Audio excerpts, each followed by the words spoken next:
Selamat Hari Natal, Merry Christmas buat semuanya. Natal adalah bukti, pernyataan bahwa Tuhan Allah kita yang Maha Kuasa sangat mengasihi kita manusia yang berdosa. Ya saudara, kekristenan adalah sesuatu yang unik. Saudara tidak akan menemukannya di kepercayaan yang lain. Di kepercayaan yang lain, umatnya diminta untuk mengorbankan diri untuk Tuhannya. Betul saudara? Bahkan ada di Alkitab itu Dewa Molok meminta setiap orang umatnya untuk mempersembahkan anaknya mereka untuk Tuhannya, menyenangkan Tuhannya. Tetapi kita bersyukur dalam iman kita, Tuhanlah yang mengorbankan anak satu-satunya, anak kesayangannya. Ya saudara, kalau kita membaca Alkitab, kita bisa melihat dari sejak perjanjian lama, semua kisah di perjanjian lama Tuhan sebagai bayangan bahwa anaknya nanti Yesus akan datang untuk menyelamatkan kita semua. Allah Tritunggal kita mengutus Sang Firman menjadi manusia, menjelma menjadi manusia, hidup di antara kita.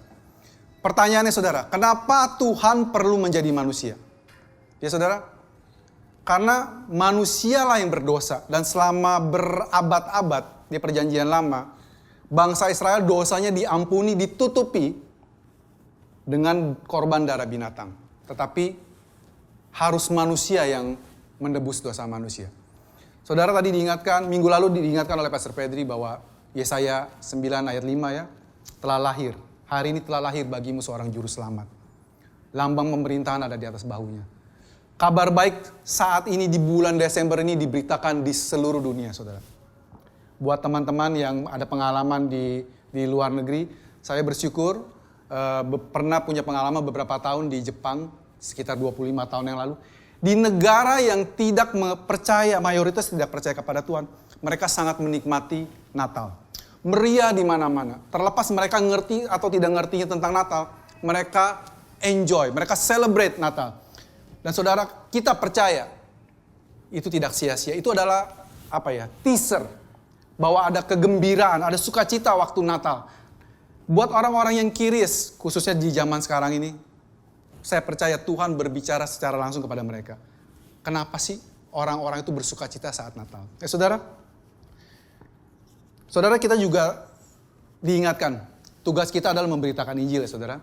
Dan kita hanya punya satu Injil, yaitu Injil Yesus Kristus, Injil kasih karunia. Tetapi kita memiliki 4 kitab Injil. Dan saya sering banget ngingetin terus, kita memiliki 4 kitab Injil. Kenapa kita memiliki 4 kitab Injil? Karena Tuhan memakai setiap penulisnya untuk memotret sisi Yesus dari sudut pandang mereka. Ya, kisah Natal ini saudara, hanya ditulis di 2 kitab Injil. Ini saya sambil khotbah sambil cerita ya saudara. Karena saya percaya banyak anak Tuhan, dan saya juga melihat, saya mengetahui ada beberapa dari kita adalah new believer. Dan ini adalah tahun pertama kalian merayakan Natal. Dan saya mau kasih tahu cerita Natal. Dan kita mungkin dari sekolah minggu punya masukan yang sedikit berbeda dengan kisah Natal yang sebenarnya di Alkitab. Ya saudara, Natal hanya ditulis dalam 2 kitab Injil, yaitu dalam kitab Matius dan Lukas. Seperti saudara tahu, kitab Matius itu ditulis audiensnya siapa saudara? Orang-orang Yahudi. Kenapa saudara? Para ahli Alkitab percaya kitab Matius ini ditulis kepada orang Yahudi. Karena semua term, semua kutipan, by the way, kitab Matius adalah yang paling banyak kutipan perjanjian lamanya. Hal ini terjadi supaya digenapi dalam kitab bla bla bla bla. Karena audiensnya orang Yahudi. Dan mereka setiap dengar ini, mereka oh iya.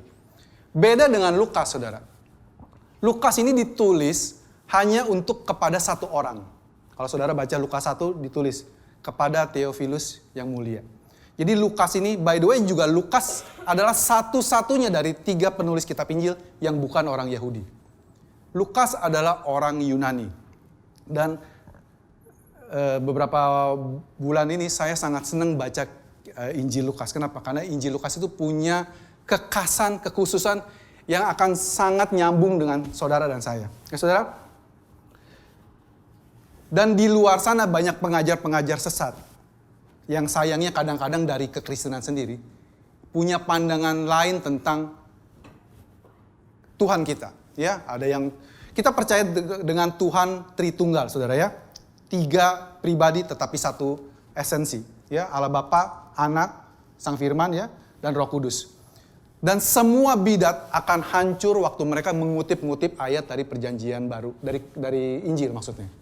Ya, karena kalau nanti saudara ketemu dengan banyak orang di luar, saudara mungkin akan mendapati, oh iya saya percaya Yesus adalah Tuhan. Saudara jangan senang dulu. Nggak semua orang yang bilang Yesus Tuhan itu percaya seperti yang saudara dan saya percaya. Mereka kadang-kadang percaya Yesus Tuhan, tetapi sebenarnya dia adalah seorang manusia biasa yang hidupnya kudus. Pada suatu titik tertentu, Tuhan mengangkat dia jadi Tuhan.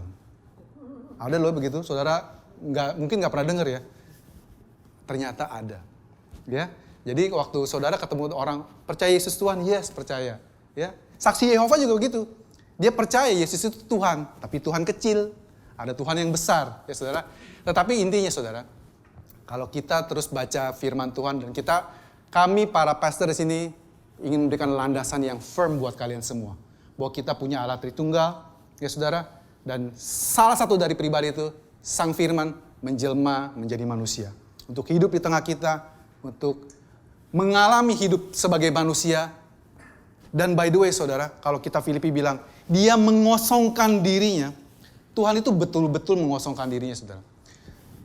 Allah Tritunggal menjadi manusia, itu sebenarnya merendahkan diri saudara. Betul ya? Dan waktu dia merendahkan diri, dia nggak selesai. Waktu Yesus bangkit dari kematian, dia naik ke surga, dia tetap sebagai manusia. Kabar baik saudara. Saat ini di surga ada seorang manusia yang sudah nyampe duluan. Yaitu namanya Yesus. Ya saudara. Dan dia akan selamanya menjadi manusia. Dan kalau saudara dari tadi dengerin puji-pujian dari awal. Pastor Fedri, tim PW. Berapa kali saudara dengar menyanyikan lagu Natal. Natal itu adalah hari kelahiran Tuhan Yesus, betul ya? Tetapi kita seringkali menyambung dengan kematiannya. Karena memang dia lahir untuk mati. Pastor Fedri minggu lalu khotbah tentang itu. Yesus itu lahir bayi yang destiny-nya jelas. Dia lahir untuk mati, bukan mati, semua orang juga lahir untuk mati, betul ya? Tapi dia punya tujuan, dia mati untuk menyelamatkan dosa manusia. Ya saudara, keempat kitab Injil ini kita saling melengkapi. Nah sekarang, saya mau sharing sedikit tentang Matius dulu. Cerita kelahiran Yesus itu ada di Matius. Di Matius, nah seperti saya bilang tadi, Matius itu audiensnya adalah orang Yahudi, betul ya? Di kitab Matius, Yesus digambarkan sebagai seorang raja. Nanti juga saudara akan sering dengar bahwa lambangnya adalah singa. Karena dia digambarkan sebagai seorang raja, di cerita ini, Yesus silsilahnya, kitab Matius 1 dibuka dengan silsilah Yesus Kristus. Buat saudara-saudara yang belum sempat membaca Matius 1, yang kelihatannya agak membosankan, saudara baca, tapi saudara dapat pesan ini dan saudara akan bergairah. Waktu saudara melihat, inilah silsilah Yesus Kristus, anak Daud, anak Abraham. Abraham memperanakan Ishak memperanakan Yakub memperanakan bla bla bla bla, 12 anaknya gitu ya. Sampai kepada Maria dan lahirlah Yesus, itu sendiri sudah kabar baik. Karena berkali-kali dari mimbar dikasih tahu bahwa dalam silsilah Yesus Kristus itu cuman ada 5 wanita yang disebut. Ya saudara, di situ digambarkan betapa kasih karunia Tuhan kepada orang-orang yang tidak layak. Ya, berkali-kali kita dengar cerita itu.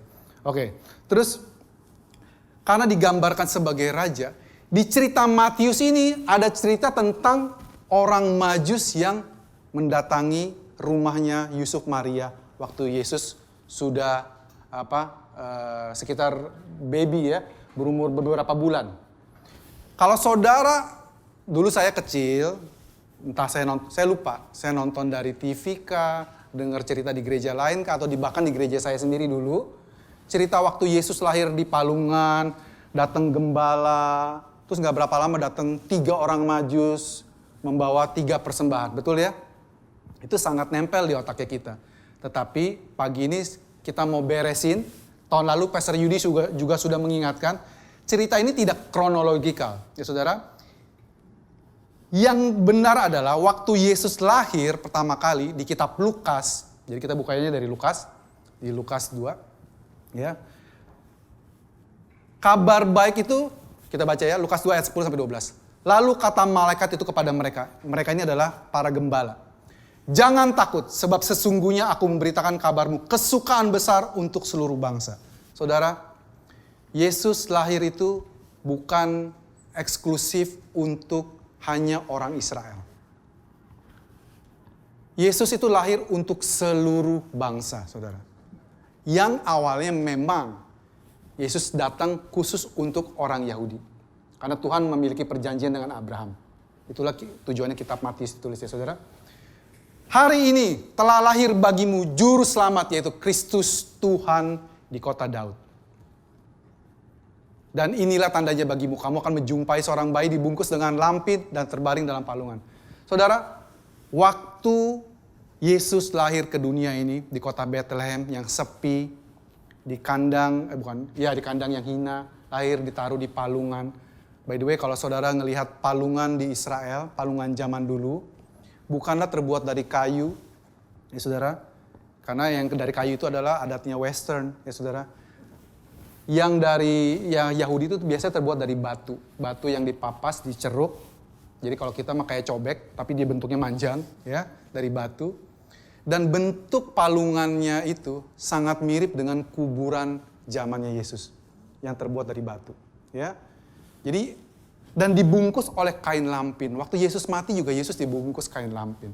Jadi kalau kita taruh sebelah-sebelahan foto Yesus lahir dan waktu Yesus mati, itu mirip saudara.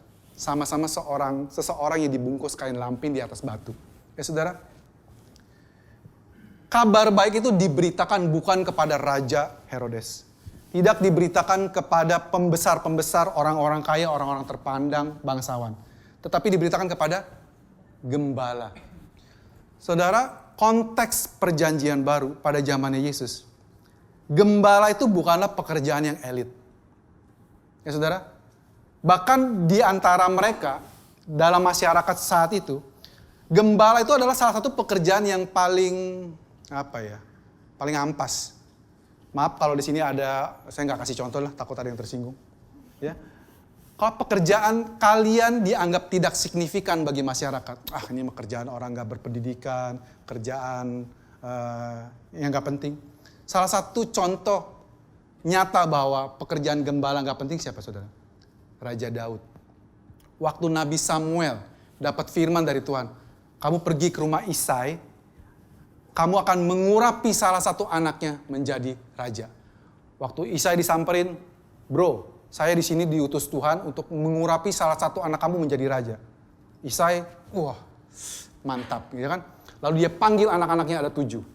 1, Eliab, wah gagah tentara. By the way, anaknya Isai 1, 2, 3 adalah tentara, ya.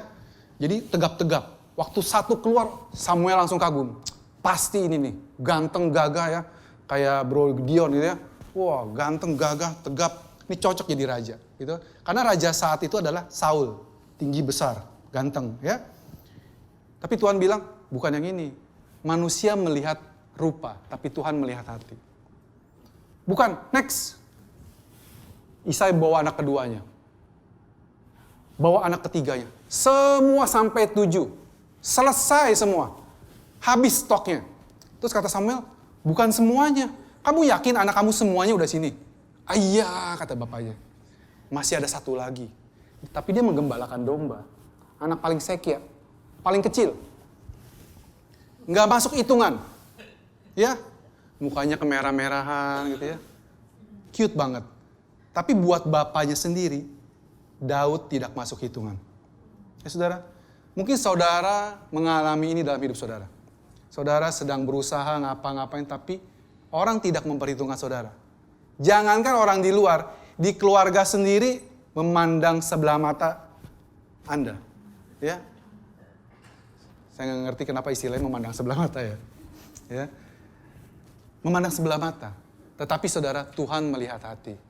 Dan puji Tuhan, kabar baiknya adalah Tuhan sudah mengangkat kalian semua menjadi anak. Bukan sembarang anak, tetapi anak kesayangan.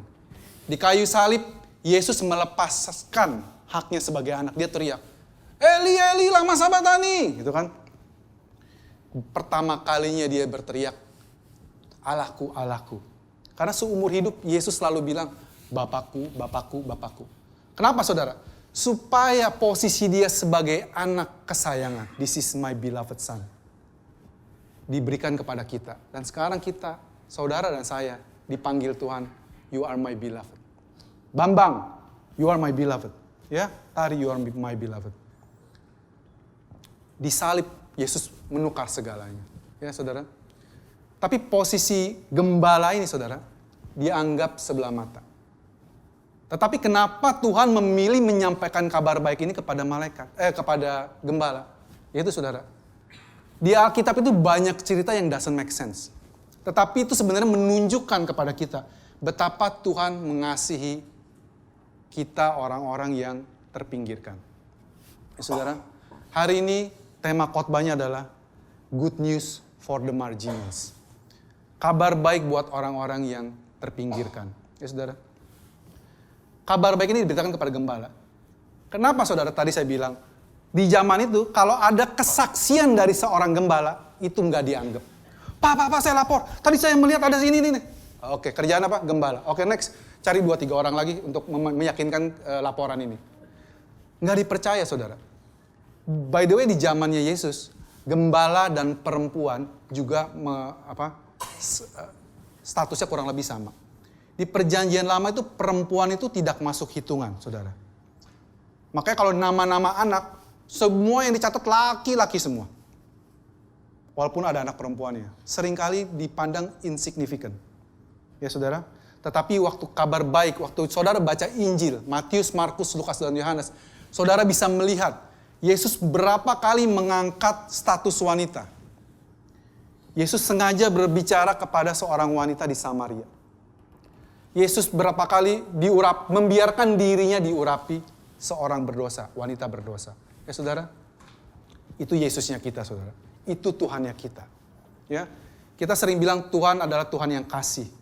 By the way, hanya dalam kekristenan saudara bisa mendapatkan term itu. Bahwa Allah adalah kasih. Di agama lain saudara, saudara tidak menemukan term itu. Kalaupun ada, sifatnya negatif. Allah mengasihi orang yang tidak begini-begini. Allah mengasihi orang yang tidak begini-begini. Ya saudara. Negatif. Mengasihi orang yang bersyarat saudara. Dalam kekristenan kita bisa melihat Tuhan mengasihi kita apa adanya. Saudara, kalau kita datang sama Tuhan, datang pada Tuhan apa adanya. Walaupun seringkali kita ada apa-apanya. Ya. Tapi datang Tuhan apa adanya. Waktu anak bungsu, anak yang brengsek kurang ajar itu meninggalkan bapaknya yang baik pergi ke negeri yang jauh, menghabiskan hartanya dengan tidak benar. Waktu dia pulang dengan motivasi yang nggak benar, hanya untuk makan, mau jadi budak, bapaknya menerima dia dengan tangan terbuka. Bahkan bapaknya yang berlari mendapatkan dia. Tidak dicatat anak itu berlari mendapatkan bapaknya. Tapi bapaknya yang berlari mendapatkan dia. Bapaknya cium dia. Bapaknya kasih dia jubah yang terbaik. Jubah kebenaran. Sudah diberikan buat saudara dan saya. Bukan karena kita baik saudara. Tetapi Bapak kita Bapak yang baik. Dia kasih jubah ke kita. Dia kasih sandal. Kamu layak posisinya. Di perjanjian lama Musa harus mencopot kasutnya. Engkau tidak layak menginjak tanah yang kudus. Tetapi di hadapan Bapak menyatakan, kamu bisa menghadap saya kapanpun. Kamu bukan lagi hamba. Kamu bukanlah hamba. Kamu adalah anakku. Ya, dikasih cincin, dikasih kekuasaan, saudara. Injil diberitakan kepada gembala. Kalau kita jadi Tuhan, kita pasti ngomongnya, kasih taunya ke Herodes. Herodes, ada raja baru sudah lahir. Ya, tetapi diberitakan kepada gembala. Nah, waktu jadi Yesus lahir di kota Bethlehem, di kandang, di palungan, datang gembala datang, mereka memuji Tuhan. Pastor Fredrik tadi ingatkan bahwa ada ribuan malaikat memuji Tuhan. Ya, singkat cerita, Mereka pulang ke rumahnya, umur 8 hari kemudian Yesus dibawa ke Yerusalem karena Bethlehem dan Yerusalem jaraknya sekitar 6 mil, hampir 10 kilometer. Di sebelah, sekarang diduduki oleh Palestina. Ya, dia datang ke Yerusalem untuk disunat. Saudara bisa lihat cerita ini di Lukas. By the way, Lukas menggambarkan Yesus sebagai manusia. Kalau di Matius menggambarkan Yesus sebagai singa, sebagai raja. Di Lukas menggambarkan Yesus sebagai manusia. Disunat tidak ada di Yohanes misalnya, yang menggambarkan Yesus sebagai Tuhan. Karena Tuhan tidak disunat. Yang disunat cuma manusia. Ya. Di Lukas ini ada cerita Yesus disunat. Lalu dia pulang lagi ke rumahnya. Mungkin Yesus sudah beberapa bulan. Pada saat yang sama waktu Yesus lahir, ada bintang terang muncul. Dan dari jauh, ini para ahli masih berdebat, saudara. Apakah orang-orang Majus ini orang Babel atau orang Persia? Intinya mereka jauh dari Yerusalem. Perkiraan mereka perlu 4 bulan untuk jalan. Jalannya doang. Ya saudara, karena zaman dulu nggak ada mobil, nggak ada kendaraan cepat, saudara. Mereka jalan pakai onta. Dan mereka adalah orang-orang, dalam bahasa aslinya Magos, Mejai, orang-orang itu adalah ahli-ahli sihir sebenarnya. By the way, orang Majus juga orang-orang insignificant. Saudara, salah satu bukti yang meyakinkan bahwa Injil kita adalah Injil yang benar apa saudara? Ada yang namanya unsur rasa malu. Saudara, kalau saudara menceritakan kisah, misalkan kita contoh kasih cerita Cipingling Ko Arif. Suatu hari mereka membuat biografi, ya, membuat biografi tentang Ko Arif. Ditulis Ko Arif lahir di desa ini, di kota ini, studi di sini, terus pergi ke Jepang, kuliah, pulang, mendirikan pabrik dan sebagainya. Kira-kira mungkin nggak ditulis sesuatu hal yang memalukan dia, hal negatif, misalnya, Ko Arif suatu kali menipu seseorang misalnya, dan dicatat di situ. Saya percaya nggak mungkin. Kalaupun itu ada kejadian, ya, ini contoh ya. Saya percaya Ko Arif nggak melakukan itu. Di Alkitab itu ditulis seperti itu, saudara. Waktu Alkitab mencatat, diberitakan kepada orang Majus melihat bintang di timur, lalu dia mengikuti. Mereka by the way minta izin sama rajanya. Raja, kami harus pergi memberikan persembahan kepada, kita percaya itu mereka orang Persia atau orang Babel. Kenapa? Karena kita percaya dia tahu nubuatan dari Nabi Daniel. Karena bangsa Israel pernah dibuang ke Babel, betul saudara? Dan Babel jatuh di Persia. Ya. Jadi mereka sudah membaca itu dan mereka tahu ada nubuatan tentang itu. Dan waktu mereka berjalan minta izin ke raja, bagus-bagus langsung di-approve, dia orang jalan 4 bulan. Jadi orang Majus itu waktu sampai ke rumahnya Yusuf Maria, itu Yesus udah bukan baby yang di palungan lagi saudara. Ya. Jadi kalau kita melihat drama Natal, orang Majus datang waktu Yesus masih di palungan, itu tetot ya saudara.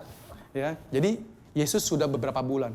Dan waktu orang Majus ini, rombongan kaya ini, dan kita percaya bukan 3 orang.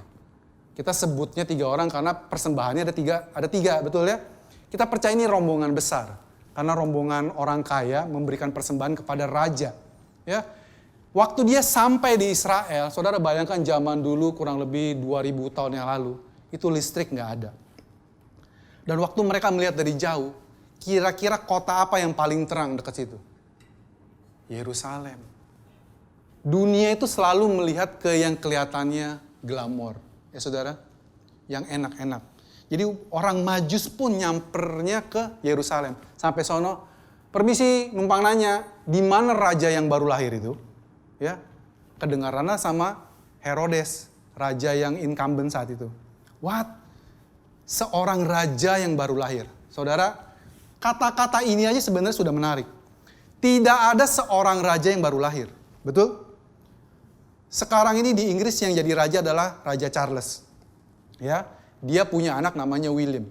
Umpamanya Charles waktu William lahir itu dia sudah jadi raja. Kan dia baru jadi raja tahun ini atau tahun kemarin kan ya, baru jadi raja intinya. Andai kata waktu dia jadi raja, William baru lahir. Nggak pernah disebut William itu raja yang baru lahir. Betul? Karena dia statusnya pangeran. Saudara nangkep nggak? Hanya Yesus yang disebut raja yang baru lahir. Amazing ya. Yesus itu sudah destininya lahir sebagai raja, ya saudara. Dan waktu Herodes dengar ini, nah saudara dengar cerita ini adanya di Matius. Karena konteksnya orang Yahudi, Yesus sebagai raja.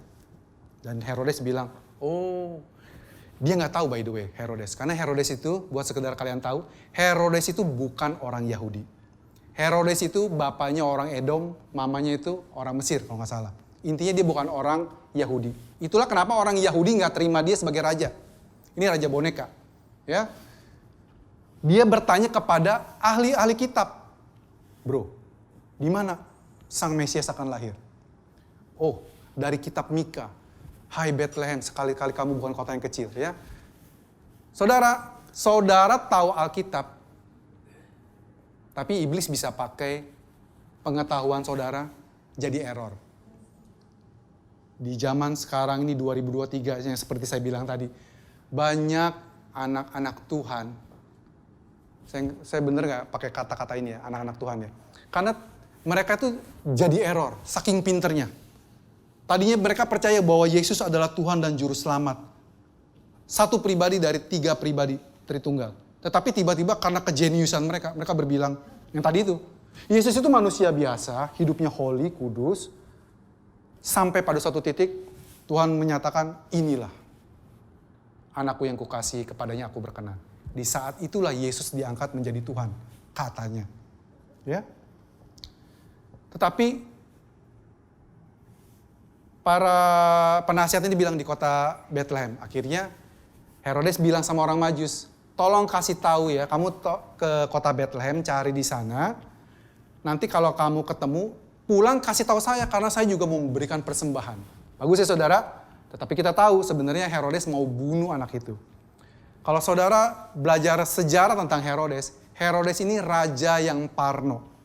Herodes yang kita omongin ini sudah membunuh anaknya 3 orang. Istrinya sendiri dibunuh. Semuanya karena dia takut ada yang menggantikan dia. Ini Herodes. Jadi waktu kita ngerti konteksnya bahwa Herodes yang ini kenapa jahat banget. Emang dia error.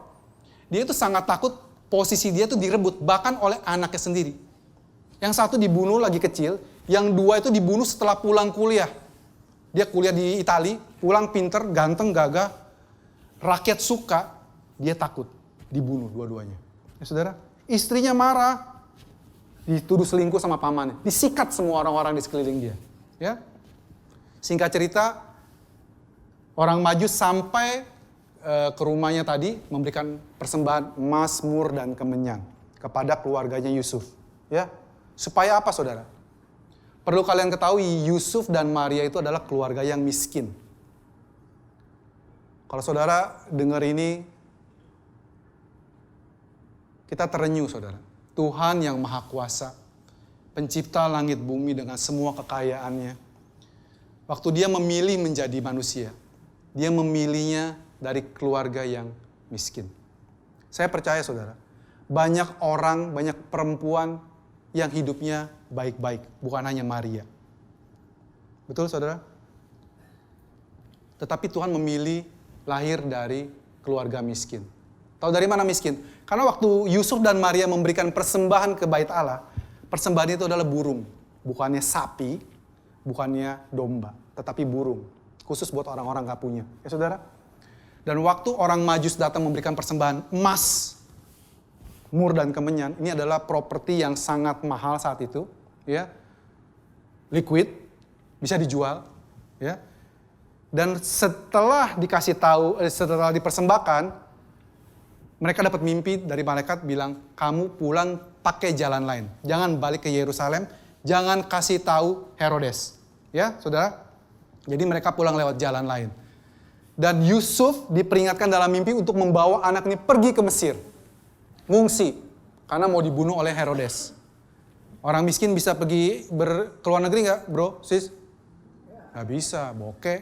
Ya. Tetapi karena ada persembahan dari orang Majus, emas, mur, dan kemenyan, mereka bisa ngungsi Yucoy. Ya. Untuk beberapa waktu sampai akhirnya Herodes mati. Akhirnya mereka pulang lagi tinggal di Galilea. Ya. Oke. Unikan lainnya saudara. Di kitab Matius kalau saudara baca, malaikat itu ngomongnya ke Yusuf. Ingat ya, orang Yahudi itu sangat mementingkan laki-laki. Jadi tidak akan tercatat malaikat ngomong ke Maria di kitab Matius. Waktu malaikat ngomong ke Maria ada di kitab Lukas. Menarik ya saudara? Injil ini menarik sekali loh, Alkitab ini menarik sekali. Ya, malaikat itu ngomongnya ke ngomongnya ke Yusuf di kitab Matius. Yusuf, jangan engkau ceraikan Maria. Dia itu mengandung tapi bukan mengandung dari orang lain. Karena Yusuf ini orang baik. Waktu saya baca Alkitab juga saya bertanya-tanya. Di satu kitab dibilang Maria dan Yusuf bertunangan. Buat kita bertunangan sudah menikah belum? Belum. Tetapi di kitab ini di Matius bilang Yusuf berniat untuk menceraikannya. Belum kawin kok udah cerai. Ya kan? Kita juga mesti ngerti konteksnya budaya Yahudi. Orang Yahudi itu nikahnya itu 2 kali saudara. Kalau di kita itu bilangnya tunangan, engagement. Waktu saya sama Lucia udah jalan cocok jadian. Zaman dulu mungkin bahkan gak pakai pacaran nih saudara. Waktu kita udah ketemu mau menikah, kita udah janjian. Kalau kita zaman sekarang tukar cincin ya. Buat orang Yahudi, pertunangan itu sendiri sudah resmi, legal thing. Ya saudara. Jadi untuk memutuskan pertunangan ini, kita harus cerai. Bedanya apa sama yang sudah menikah? Kita sudah jadi milik bersama, tapi tidak boleh tidur bareng. Ya saudara. Jadi waktu Yusuf tahu Maria hamil, tapi bukan dia, ya Yusuf mau menceraikannya diam-diam. Saya percaya itulah alasannya kenapa Maria pun dibawa pergi ke Bethlehem. Karena kalau dia hamil gede di kampungnya bisa dirajam. Orang belum nikah si Maria, ya. Itu yang kita percaya saudara, ya. Unsur rasa malu tadi gimana? Alkitab ini kita bisa percaya bahwa ini adalah benar karena para penulis kitab Injil mencatat tentang kejadian orang Majus. Saudara bisa baca di kitab Kisah Para Rasul, ada kisah tentang orang-orang Magos lagi, ya. Kalau dalam bahasa Indonesia jadi Majus, tapi di Kisah Para Rasul diterjemahkan menjadi tukang sihir. Intinya buat orang Yahudi, orang Majus itu sesuatu yang insignificant, sesuatu yang bodoh untuk diceritain. Tetapi Alkitab mencatatnya, ya saudara. Mumpung lagi di kitab Matius, Matius adalah Injil Immanuel, ya saudara. Kan kita minggu lalu Pastor Fredrik ingetin tentang Yesaya 9 ayat 5. Namanya akan disebut orang penasehat, ajaib, Allah yang perkasa, Bapa yang kekal, Raja damai. Menamakan dia Immanuel, ya. Banyak orang yang cari gara-gara sama orang Kristen. Kan nubuatannya namanya Immanuel, kok lahirnya namanya Yesus, gitu kan? Karena Immanuel artinya Allah menyertai kita. Dan Injil Matius itu dimulai dengan gitu. Markus juga demikian, saudara. Ya, Allah menyertai kita. Di tengah-tengah Yesus bilang begini, di Matius di ayat 18-20. Jika 2-3 orang berkumpul, aku ada di tengah-tengah mereka. Matius kitab paling akhirnya, pasal 28 ayat 20 bilang, pergi kabarkan Injil, aku menyertai kamu sampai akhir zaman. Ya, saudara, berkali-kali Yesus mengabarkan bahwa dia adalah Tuhan yang tinggal bersama-sama kita. Ya saudara, kalau saudara mulai hari ini nanti pulang, saudara menghadapi tantangan, saudara pasti menghadapi tantangan, challenge, hal-hal yang tidak enak. Ya, kalau di gereja semua haleluya, haleluya. Di luar itu lupa. Saudara ya. When rubber meets the road. Ya, waktu kenyataan itu terjadi, saudara. Saudara perlu ingat bahwa Tuhan selalu menyertai kita. Tidak pernah meninggalkan kita. Itulah kenapa Alkitab ini ditulis, ya saudara. Dan ada 5 kali dalam kitab Matius 2. Ini unik saudara ya. Ini di luar cerita tapi ini saya perlu ceritain. Di kitab Matius 2 ini saudara ada 5 kali penyebutan ini. Saya baca ini ya. Maka masuklah mereka ke dalam rumah itu dan melihat anak itu bersama Maria ibunya lalu sujud menyembah dia. Ini konteksnya orang Majus ya. Anak itu bersama Maria ibunya. Yang kedua, nampaklah malaikat Tuhan kepada Yusuf dalam mimpi itu berkata, bangunlah, ambillah anak itu serta ibunya, larilah ke Mesir. Maka Yusuf pun bangun, diambilnya anak itu serta ibunya. Yang ketiga, lalu Bangunlah, ceritanya udah di Mesir, Herodes mati, malaikat Tuhan ngomong lagi. Bangunlah, ambillah anak itu serta ibunya, berangkatlah ke Israel. Lalu Yusuf pun bangunlah, diambillah anak itu serta ibunya. Saudara ngeh nggak bahwa dalam kitab Matius ini, di kitab Yesus sebagai raja buat orang Yahudi, 5 frase anak itu serta ibunya tuh muncul 5 kali. Pentingnya apa, Pastor? Pentingnya saudara, Roh Kudus somehow menyebutkan urutannya adalah anak itu baru ibunya. Yang lebih penting itu anak itu, saudara. Karena saya percaya Tuhan dengan pengetahuannya ke depan, dia akan melihat ada segolongan orang yang lebih mengutamakan emak itu dan anaknya. Biarlah yang bertelinga mendengar. Tuhan menegaskan bahwa anak itu beserta ibunya. Sampai 5 kali supaya jelas. Ya saudara?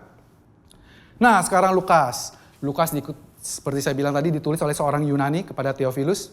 Dan diceritakan sebagai manusia. Beberapa kali saya sering bilang Lukas ini kitab yang unik. Karena Lukas itu membuat kronologikalnya itu berantakan. Somehow Lukas itu menceritakan kisah hidupnya Yesus seolah-olah dia lahir besar di Nazaret, ya. Dia pelayanan di Galilea, Nazaret dan sebagainya sampai suatu titik dia bilang mulai di Lukas 9 dia bilang sejak saat itu Yesus mengarahkan pandangannya ke Yerusalem. Lalu sejak saat itu perjalanan Yesus seakan-akan satu arah ke Yerusalem dan gak pernah balik lagi. Padahal kita tahu Yesus itu pelayanannya dari Yerusalem, dari Galilea ke Yerusalem, lagi setahun minimal sekali, ya, lagi libur. Terus dia balik lagi, pelayanan lagi, terus dia balik lagi. Karena dia paling nggak 2 kali mengobrak-ngabrik bait suci, betul? Karena pada jualan, ya. Di gereja jualan nggak apa-apa, di bait suci nggak boleh. Ya, jadi ada kisah seperti itu. Tapi Lukas mencatatnya seakan-akan perjalanan Yesus satu arah ke Yerusalem sampai Yerusalem selesai.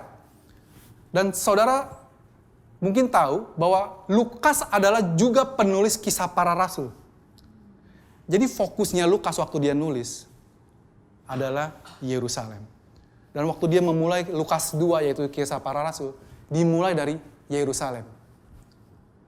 Kabarkanlah kabar baik ini mulai dari Yerusalem, Yudea, Samaria, sampai ke seluruh dunia.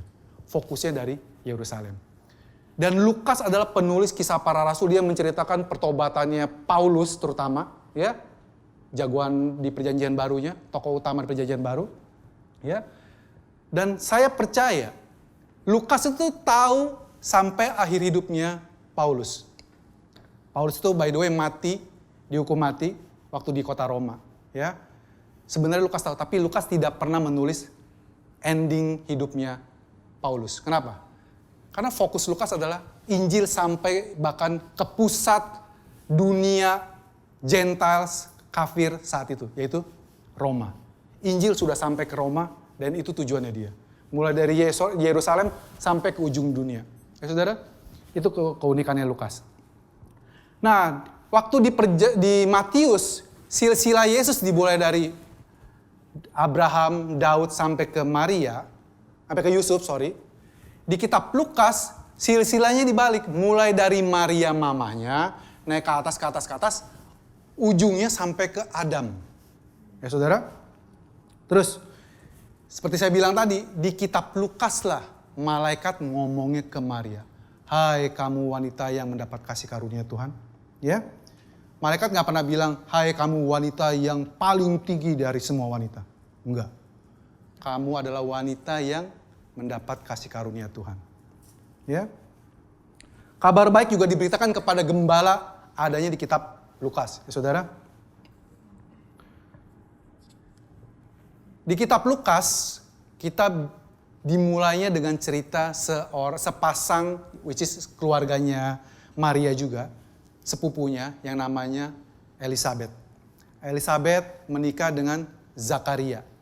Dua-duanya sudah tua, gak punya anak. Ya saudara, Dimulai dengan cerita itu, betul ya saudara? Lalu mereka mendapat karunia, mereka akhirnya Elizabeth mengandung dan papanya Zakaria nggak percaya, lalu dia jadi bisu. Waktu ditanya siapa nama anak itu, ditulis namanya Yohanes. Lalu bisunya hilang. Ya saudara, waktu Yohanes lahir. Saudara, arti nama Zakaria, Elizabeth, dan Yohanes sendiri itu pun sudah menjadi suatu kabar baik. Zakaria artinya Allah mengingat. Yahweh mengingat. Elizabeth artinya perjanjiannya Allah. Ya. Jadi Allah mengingat perjanjiannya. Lalu lahirlah Yohanes. Yohanes apa artinya saudara? John, God's grace. Kasih karunia Tuhan. Waktu Tuhan mengingat perjanjiannya dengan Israel. Waktu Tuhan mengingat perjanjiannya dengan kalian. Dengan Hendra. Dengan Desi. Dengan Johnson. Kasih karunia lahir, saudara, dalam hidup kalian. Ya, kasih karunia Tuhan tidak berkesudahan, saudara. Kasih karunia hanya didapatkan pada saat Anda tidak layak. Waktu kita mengusahakannya, itu namanya bukan kasih karunia. Ya saudara, Paulus jelas menuliskannya itu di Roma. Kasih karunia bukanlah kasih karunia kalau kamu memang berhak mendapatkannya.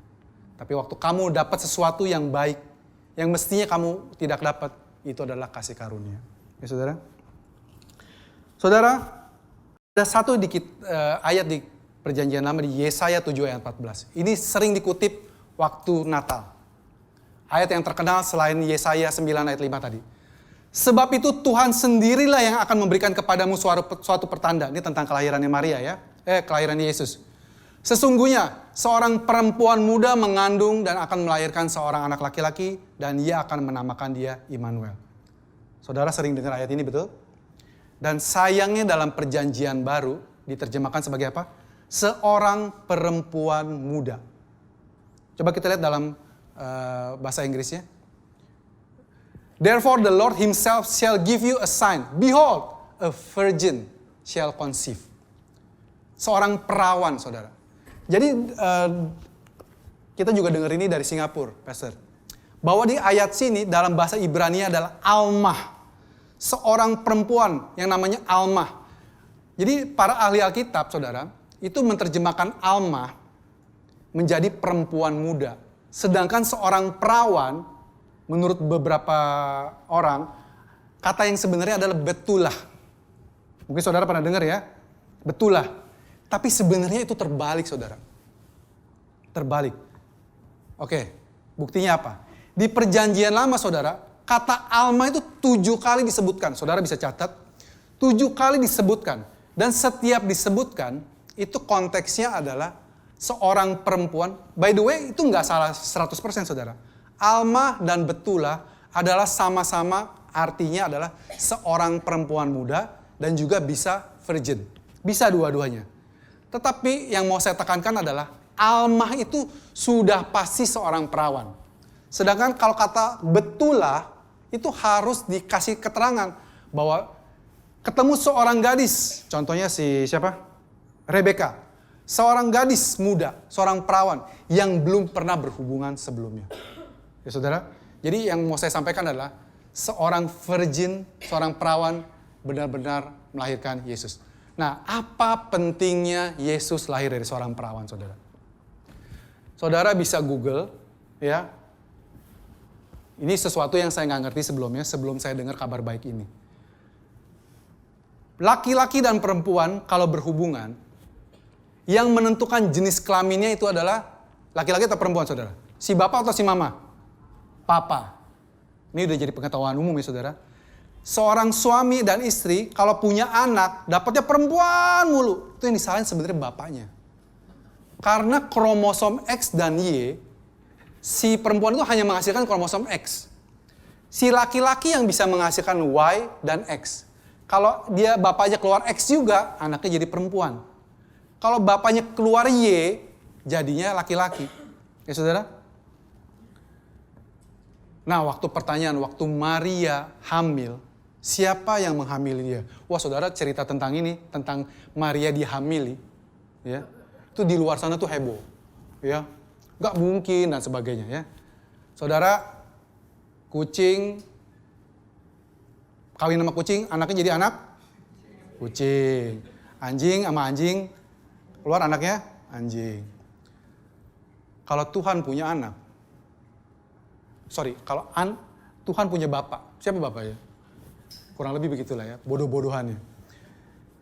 Saudara, saya mau cerita hari ini dari perjanjian lama. Betapa Tuhan sudah menyiapkan kelahiran Yesus itu sebagai sesuatu yang solid. Saudara, seperti saya bilang tadi, bagi bangsa Israel, itu sangat patrialis, bapak banget. Garis keturunan itu dihitungnya dari bapak, betul? Nah pertanyaannya, bagaimana kalau satu keluarga nggak punya anak laki-laki? Warisannya gimana? Ini terjadi dalam kehidupan kita sehari-hari, betul ya saudara? Saya nama keluarganya Arma Gatli. Waktu saya punya Joy, punya Grace, kita sudah bisa dibilang garis Arma Gatli selesai di saya. Betul ya? Tapi begitu Tuhan kasih James mewarisi nama Arma Gatlinya saya. Dan kalau dia berkeluarga punya anak, Arma Gatlinya masih terus. Saudara nangkep ya? Demikian juga dengan Pardosi, demikian juga dengan yang lain-lain. Ya? Ada suatu kejadian di perjanjian lama. Mari kita lihat di Bilangan 27. Jadi ada satu keluarga namanya Zelafehat. Ini anak-anak perempuan. Dia satu keluarga cuma punya anak-anak perempuan. Ya, ada 5 kalau nggak salah.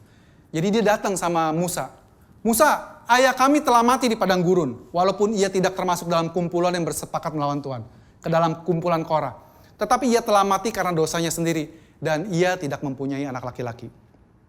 Mengapa nama ayah kami harus dihapus dari tengah-tengah kaumnya? Karena dia tidak mempunyai anak laki-laki. Berilah kami tanah milik kami di antara saudara-saudara ayah kami. Lalu Musa menyampaikan perkara mereka itu kepada Tuhan. Lanjut. Maka berfirmanlah Tuhan kepada Musa. Perkataan anak-anak perempuan Zelafehat itu benar. Memang engkau harus memberikan tanah milik pusaka kepadanya di tengah-tengah saudara-saudara ayahnya. Engkau harus memindahkan kepadanya hak atas milik pusaka ayahnya. Saudara, buat kita yang pernah baca Alkitab, baca ayat ini buat kita, ya ini biasalah saudara. Tapi sebenarnya saudara, Tuhan sedang menaruh suatu hukum di perjanjian lama yang akan dia pakai untuk kelahiran anaknya. Saudara, Yesus itu adalah di kitab Matius dijelasin. Daud mempunyai anak, Salomo punya anak, terus sampai akhir ke Yusuf. Betul saudara? Yusuf, jadi Yesus adalah keturunan Daud secara sah dari bapaknya, betul? Tapi masalahnya Yusuf ini kan bapak angkatnya saudara. Walaupun dalam budaya Yahudi, mengangkat anak itu menjadikannya posisinya sama statusnya dengan anak kandung. Secara hukum. Tetapi secara darah, Yesus itu gak ada hubungan darahnya sama Yusuf, betul saudara? Itulah kenapa Tuhan pakai Maria. Maria kalau saudara lihat, Maria anak si ini. By the way, Maria disebut anak sebagai Yusuf karena buat orang Yahudi, orang tuanya Maria adalah orang tuanya Yusuf. Karena mereka dianggap suami istri. Ya saudara, jangan bingung waktu baca silsilahnya Lukas. Jadi waktu dipundur balik, Maria itu adalah keturunan dari Nathan. Jadi Daud punya 7 istri. Dan punya 20 anak laki-laki. Penggantinya Daud adalah Salomo, betul? Tapi Daud punya 1 anak lagi dari 20 itu, yang namanya Nathan. Dari Nathan itu terus akhirnya keluarnya Maria. Ya saudara? Jadi Yesus itu secara sah dari bapak dan ibu adalah keturunan Daud. Saudara paham ya? Amazing ya Tuhan kita ya. Dia bikin semuanya itu legal, resmi. Tetapi Tuhan, Maria kan perempuan, gak aci. Dalam budaya Yahudi itu gak dihitung. Itulah kisah ini muncul saudara. Waktu Zelafehat anak-anaknya, waktu bapaknya mati, sisi Zelafehat, anak-anaknya mati. Om Moses, tolong dong, gimana kita anaknya perempuan semua, masa hartanya kita dibagi ke orang lain? Karena bapak saya gak punya anak laki-laki, karena yang berhak dapat itu anak laki-laki. Kesian ya perempuan di perjanjian lama ya saudara. Kesian banget. Tapi dalam image-nya Tuhan, dalam rencananya Tuhan, laki-laki dan perempuan itu diciptakan setara. Buat saya pribadi, Dan buat para laki-laki yang mau jujur, akan bilang, sebenarnya perempuan itu lebih kuat dari laki-laki. Karena Alkitab bilang begini, kepada Adam, aku akan menciptakan seorang penolong bagimu. Yang ditolong sama yang menolong, kuatan yang mana saudara? Yang menolong. Ini omongan di dalam kamar, ya saudara, saya sama istri. Kalau Tuhan izinkan memanggil salah seorang dari kita, lebih baik aku mati duluan. Karena saya nggak bisa hidup kalau nggak ada dia. Cie. Kalau dia bisa hidup nggak ada saya. Wah. Kalau saya ampas kalau nggak ada dia. Ya. Pak Anto, dengar Pak Anto. Kita ini ampas Pak Anto kalau nggak ada istri kita. Ya. Tuhan menciptakan pasangan yang sepadan sama kita. Ya. Ada golongan orang juga di luar, komplain. Nggak boleh, sesama jenis. Tuhan tidak menciptakan Adam and Steve, katanya gitu. Kutipnya itu melulu, tapi mereka nggak pernah ngebahas. Iya, Tuhan juga nggak bilang Tuhan menciptakan Adam dan Siti, Hawa, Sisil, Lili, ya kan? Saudara ngerti ya? Dalam pernikahan Kristen adalah monogami, saudara. Ya, satu untuk selamanya. Kenapa saudara? Saya percaya ini adalah gambaran Kristus dengan kita umatnya. Buat saudara yang mungkin pernah menikah lebih dari sekali dan which is legal, secara legal, ya, don't feel condemned. Ya, firman ini diberitakan bukan untuk itu. Firman ini diberitakan untuk memberitahu bahwa gambaran Tuhan adalah seorang suami dan istri waktu mereka bersatu tidak dipisahkan untuk selama-lamanya. Waktu Tuhan, Yesus mengambil kita sebagai mempelai wanitanya. Dan waktu kita terima Tuhan Yesus, kita sudah dijadikan mempelai wanitanya, saudara. Ya, kita sedang menunggu dia datang menjemput kita, pengantin laki-laki menjemput pengantin wanita. Iya, saya jadi wanita waktu Yesus datang. Ya, hai, ya. Untuk menjemput kita, mempelai wanitanya. Ya saudara. Dan pernikahannya ini tidak bisa dipisahkan oleh siapapun juga saudara. Not even by us. Ya saudara. Jadi saudara punya keyakinan yang teguh. Waktu Tuhan sudah menyelamatkan saudara, tidak ada yang bisa mengambil itu dari saudara. Tidak ada kelaparan, kematian, kekurangan, perselisihan, dan sebagainya. Pedang tidak bisa memisahkan kisah kita dari kasih Kristus. Ya saudara. Jadi pagi ini saudara, inti pesannya walaupun saya kesana kemari saudara, adalah Injil, kabar baik telah lahir, telah datang. Datang bukan kepada orang-orang penting di dunia, tetapi kepada orang-orang yang marginal, kepada orang-orang yang tidak dianggap, orang-orang yang dipinggirkan. Ya saudara, kepada gembala, kepada orang Majus, kepada Maria, seorang perempuan. Ya saudara, dan saya berdoa, biarlah kabar baik Natal, damai dan sukacita Natal, lahir setiap hari dalam diri saudara. Waktu kita mengalami pergumulan, perselisihan, tantangan dalam keluarga, keuangan, kesehatan, hubungan, apapun itu saudara. Dan percayalah, kita pasti menghadapinya. Ingat dan yakin bahwa Yesus selalu ada bersama kita. Tuhan tidak sekali-kali meninggalkan kita. Kita sering menghukum diri kita sendiri. Tuhan, saya jarang ke gereja. Saya ke gereja karena si doi ke gereja, jadi saya agak semangat. Sebenarnya saya nggak mau ke gereja. Ya, saya ke gereja karena pelayanan. Sudah dijadwal. Kalau nggak datang gimana gitu. Saudara, jangan tertuduh karena itu. Tuhan selalu menegur kita dengan kasih. Ya saudara. Dan Tuhan tidak peduli waktu kita datang kepada dia dengan motivasi apapun. Saudara sudah lihat itu waktu anak bungsu kembali kepada Bapa. Motivasi salah, tapi Tuhan menyambut dengan tangan terbuka. Karena Tuhan kita itu Tuhan yang percaya, punya optimisme yang tinggi. Kamu mungkin datang dengan maksud yang salah, tapi kamu akan pulang dengan semua kebaikanku. Roma 2 ayat 4 bilang, tahukah engkau bahwa kebaikan Tuhan adalah, kemurahan Tuhan adalah untuk membawa kita kembali kepada pertobatan. Ya saudara, melalui kebaikan Tuhan yang kita alami setiap hari, kita berbalik, bertobat. Bertobat itu bukan berhenti berbuat jahat, saudara. Bertobat itu artinya mengubah pikiran kita kembali kepada Dia. Ya, saudara. Yang tadinya kita benar jadi nggak benar, itu juga bertobat namanya. Dalam bahasa aslinya ya, metanoia ya, berubah pikiran. 180 derajat. Begitu kan? Tapi yang kita tekankan adalah berbalik kepada kebaikannya Dia. Waktu kita menyadari betapa Dia baik, betapa Dia mengasihi kita, kita kembali kepada Dia. Kita mencintai Dia. Ngomongin tentang Maria sekali lagi. Maria waktu hamil Yesus, dia masih perawan. Tetapi waktu dia sudah melahirkan Yesus, dia sudah tidak lagi perawan. Karena Yesus punya adik-adik lagi. Ada Yudas, ada siapa, Yakobus. Ya kan saudara? Perkataan bijak hari ini. Sebelum menikah, tetap perawan, itu baik. Setelah menikah, masih perawan, tidak baik. Kita tutup. Mari kita nyanyikan pujian, saudara. Biarlah yang bertelinga mendengar. Kita mau ambil angkat pujian yang tadi kita nyanyikan sebelumnya. Di Natal ini, nama Tuhan dimuliakan di seluruh dunia. Nama Dia ditinggikan. Dia yang sudah mengangkat kita dari lubang kubur.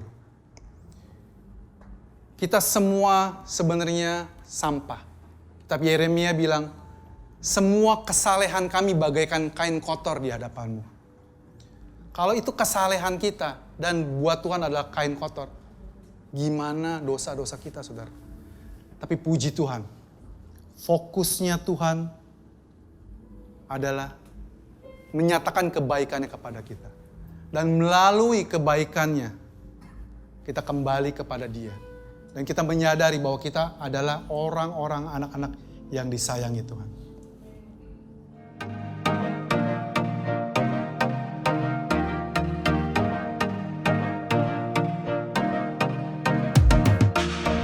Terima kasih untuk saudara sekalian yang telah mengikuti ibadah GBC Jakarta bersama kami.